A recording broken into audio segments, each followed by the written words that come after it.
आपसे बात कर रहा हूँ, जवानी के हिसाब से बात कर रहा हूँ, बुढ़ापा नहीं है। अभी आप जवान हैं? हाँ बिल्कुल जवान है। कितने साल के हो?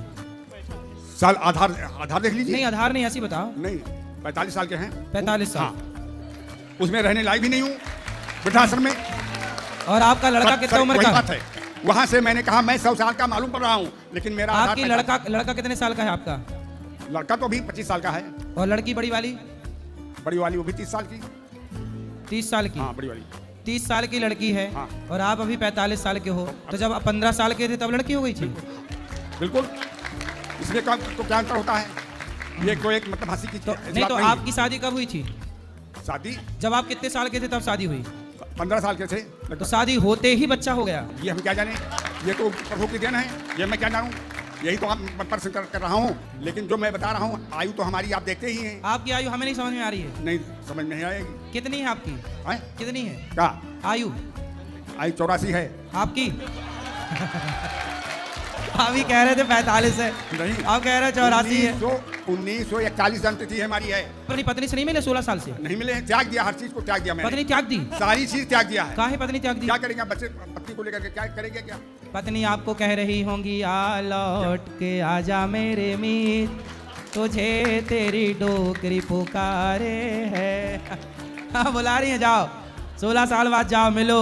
लिखा परदेश किस्मत में वतन की याद क्या करना, जहाँ बेदर्द हाकिम है वहाँ फरियाद क्या करना। जब हमको गाँव नहीं जाना है तो घर क्या करेंगे?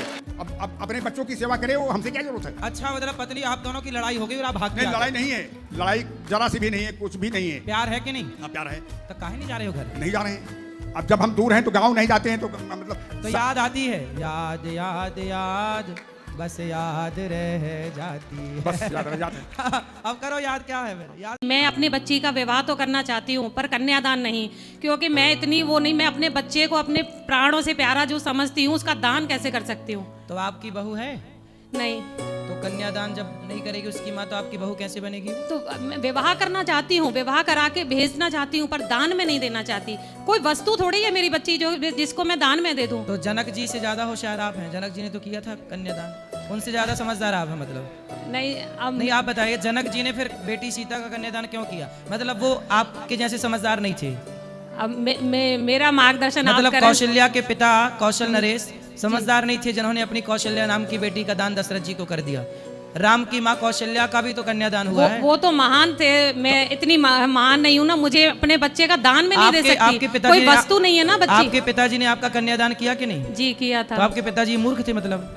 अब उन्होंने किया, लेकिन मुझे ऐसा लगता है कि नहीं, तो क्या करना चाहिए? क्या विवाह संपन्न नहीं माना जाएगा अगर अपने लगने? देखो शास्त्र ऐसे नहीं है कि लग क्या रहा है लग क्या नहीं रहा। जो नियम है, जो शास्त्र, जो वेद कहते हैं वही धर्म है। यद्यपि शुद्धम वेद विरुद्धम ना करणीयम। वेद जो कहते हैं वही मानो, जो वेद कहते हैं वही मानो, जो वेद मना करते हैं वो मत करो। आप तो वेद विरुद्ध जा रही हो, सनातन विरुद्ध है ये कन्यादान। आज जितनी बेटियां हैं ससुराल में जीवन गुजार रही हैं, तो क्या कन्यादान करके क्या कोई बुराई है? नहीं गुरुजी, केवल आपको बहू ऐसी मिले जो विवाह तो हो जाए आपके बेटे से, पर वो अपनी माँ से जुड़ी रहे, आपका घर बर्बाद हो जाएगा। नहीं गुरुजी, तो बेटे का कन्यादान क्यों नहीं होता? विवाह तो उसका भी होता है। आजकल के बेटों का कन्या पहले हो जाता है। लड़की बाप माँ बाप छोड़ती है, उससे पहले शादी के 4 महीने बाद ही लड़का अपना बाप महतारी सब छोड़ देता है।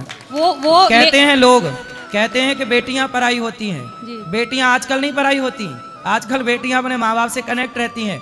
विवाह के बाद लड़के पराए हो जाते हैं, जो माँ की तरफ। आज लड़का लड़की जो स्कूल कॉलेज में कर रहे हैं, इलू इलू खेल रहे हैं, आई लव यू, ये सब क्या है? ये केवल अटैचमेंट है शारीरिक। आपने देखा होगा बड़े बड़े कॉलेजों में शाम को 5 बजे 6 बजे अंधेरी सड़कों में, सुनसान गलियों में लड़का लड़की खड़े हैं जी। मुंबई जाइए तो समुद्र के किनारे बैठे हैं। ये क्या प्यार कर रहे हैं? नहीं। कोई आपसे प्यार क्यों करेगा? प्यार आपसे नहीं, आपके शरीर से है। और आप में कुछ काबिलियत है तो आपको आई लव यू कहने वाले लाखों हैं। आप में कोई योग्यता नहीं है, कोई आपको देखता भी नहीं है।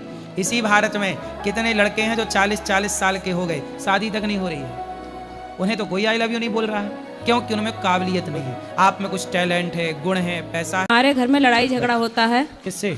आपस में हम लोग लड़ जाते हैं। किससे? आप अपने ही लोग लड़ जाते हैं। आप भी लड़ती हो? हाँ, बेटा पति सब लड़ाई झगड़ा करते हैं, तो लोग बताते हैं कि सीढ़ी के नीचे कुल देवी का स्थान है, इसी वजह से लड़ाई होता है। तो मतलब पाकिस्तान और अफगानिस्तान का लड़ाई हो रहा है तो उनके भी नीचे कुछ दवा देवी वगैरह है। नहीं सर, ये कह रहे अभी हैं एक देश का दूसरे देश से युद्ध हुआ, रसिया का यूक्रेन से युद्ध हो रहा है, तो रसिया के भी सीढ़ी में कुछ दवा है क्या? मतलब जहाँ लड़ाई होती है वहाँ ये सब है। अरे अज्ञान बस लड़ाई हो रही है, काहे लड़ रही हो? देखो लड़ाई की बात आई तो हमने हेलमेट लगा रखा है।